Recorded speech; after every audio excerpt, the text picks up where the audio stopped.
On this episode of Redlit, wanting to fail the half the class because you lost our papers.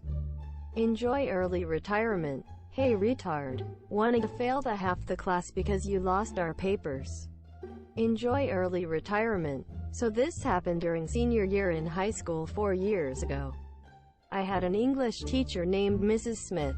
Mrs. Smith, or how she likes to refer to herself, Dr. Smith. She didn't have a doctorates. Was a mean old bat that hated anything and everything. She was ugly inside and out. To give a mental image of what she looks like, her face sagged so much it looked like she had a perpetual stroke. She had about 2 feet in between her eyebrows and her eyes. Imagine Ursula and Cruella de Vil had a child and then that child had a baby with the devil. You get Mrs. Smith. None of the other English teachers liked her. There was nothing that they nor the administration could do due to her tenure. That is, until I became her student. Her teaching style included, but was not limited to, yelling at students, putting them down with petty insults, having us read to ourselves in the middle of class, kicking out students that were dozing off then later fall asleep at her desk, not letting female students go to the restroom for very obvious reasons, and the occasional losing students' work, then accuse the students of not turning their work in. This last part is what crossed the line for me. You see, I wasn't a great student and I sucked at English. So I always played my cards right and made friends with everyone, students and teachers included. So when I struggled and couldn't do something on my own, I let my charm save me and cash out on my months of being nice to everyone. However, no one could be friends with Mrs. Smith. I tried being polite. I was met with rudeness. I tried asking her how her morning was. I was met with silence and dead stares. I tried asking how I could improve in my writing skills. She told me that she wasn't willing to help. Within the first week of class, I knew I had met my match. So halfway through the semester, we're working on a big research paper. However, the day after the due date, Mrs. Smith had to go up to Illinois for some family issues for 2 weeks. Mind you, we turned in our papers both in hand and on Turnitin.com for plagiarism checking. No biggie. We won't get our grades back for a while, but at least we won't have to deal with her bullshit. Or so we thought. A few days after she gets back, only about half of the students got their papers back. The other half, including myself, were sitting there staring and waiting, thinking that she was going to go back to her desk and pull out the remaining papers to return to her students. But nope. She told us to take out our textbooks and start reading Beowulf. Some students, including myself, that didn't receive their papers tried to interject and inquire about our papers. And she snapped back with, "You should have turned them in when they were due." In unison, we respond with, "We did." Of course, she denies it, and within a few days, our grades drop immensely. At the end of the grading period, second 6 weeks, our report cards show a big fat F for English. Everyone is livid. And the worst part is if you get anything below AC, you were to be moved to lower level English at the end of the semester. Between the 0 from the paper that carried almost half of our grade and only a few weeks remaining in the semester, almost half of the class was doomed to fail out. Now, most of the students were happy with having to leave for class. There was not much they could do. But I was careful. Remember the teaching methods I mentioned above? Well, Mrs. Smith thought that because we were in a classroom that had no cameras, her behavior wasn't being recorded. She was dead wrong. From the second week on, I started recording audio on my phone every day from the moment I walked into the class to the moment I left. Every day, I caught every single one of her personal attacks of students on tape. When she fell asleep, I pulled out my phone and recorded her. My pleas for help to improve and her refusal to help weren't left out either. Every day, I would go home, cut the audio to keep the good parts. And every day, my collection of dirt on her grew. And remember how I said we used Turnitin.com as well as paper? I had coordinated with all of the other students who were going to fail to screenshot all of their Turnitin receipts and send them to me as proof that they turned in their work. When she decided to fail me for her mistake, she unleashed hell on herself.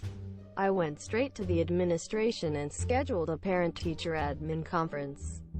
A week later, my parents, the principal, the school counselor, the head of the English department, and Mrs. Smith were all present. I started with how she had lost half of the class's work, and most of us failed because of it.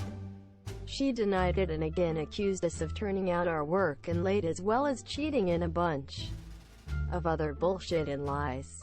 I remained calm and just pulled out a folder that contained all of the screenshots from my backpack and handed it to the principal, who then passed it to the head of the English department, who then asked Mrs. Smith to explain it. She instantly turned red in the face and started stuttering. Before she could get any words out, I say, "That's not all. Listen to this." I pull out my phone and start playing back the highlights from the semester. All the while, I'm staring dead into Mrs. Smith's eyes while trying to hold back a shit-eating grin. The suspense in the room would have killed Jason Statham after the audio finished. The principal looked at me and said, "I think we've seen enough," and asked me to leave. I sat outside of the conference room savoring the muffled yelling through the walls.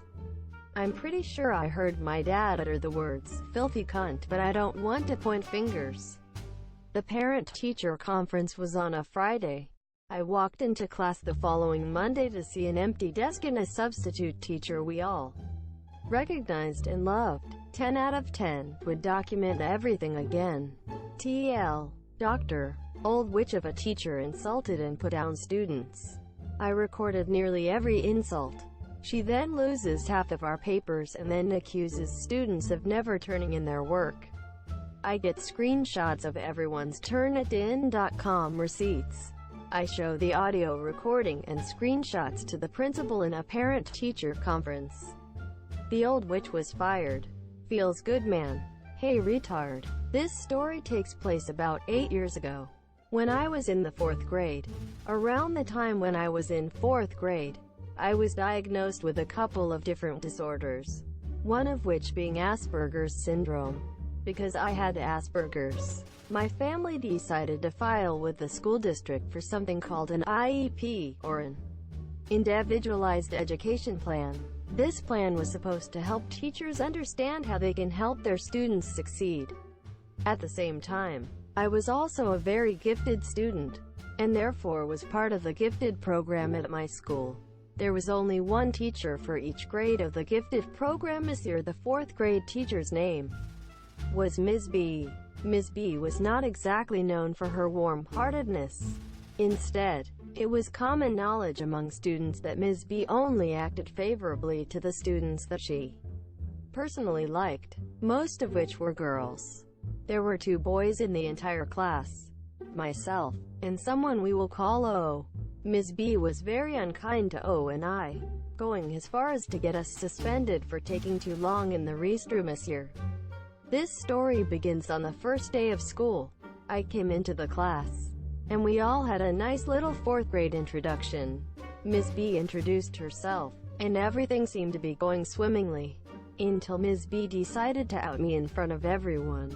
She told that class all about my IEP, and about how I was special. She also told the class that about the disability that I had.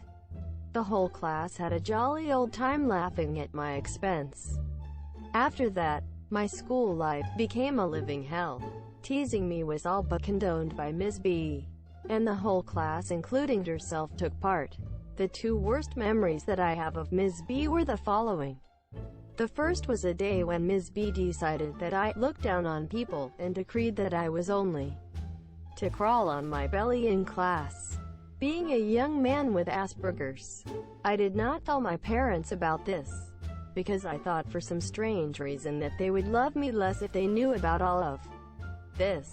Strange autistic reasoning, I guess. The second memory of Ms. B's tyranny is one of my most painful memories.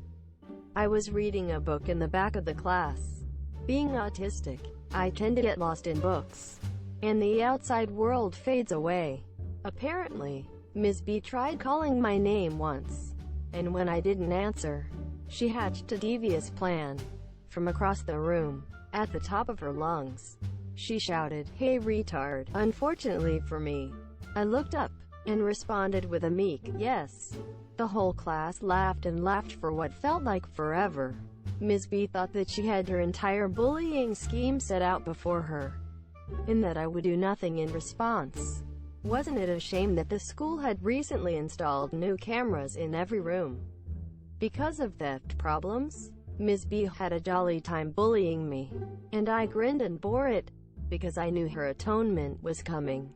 Finally, when she decided to reiterate to the class about my disability, my plan finally worked. I used my IEP-granted coping mechanism, and left the room to talk with a counselor.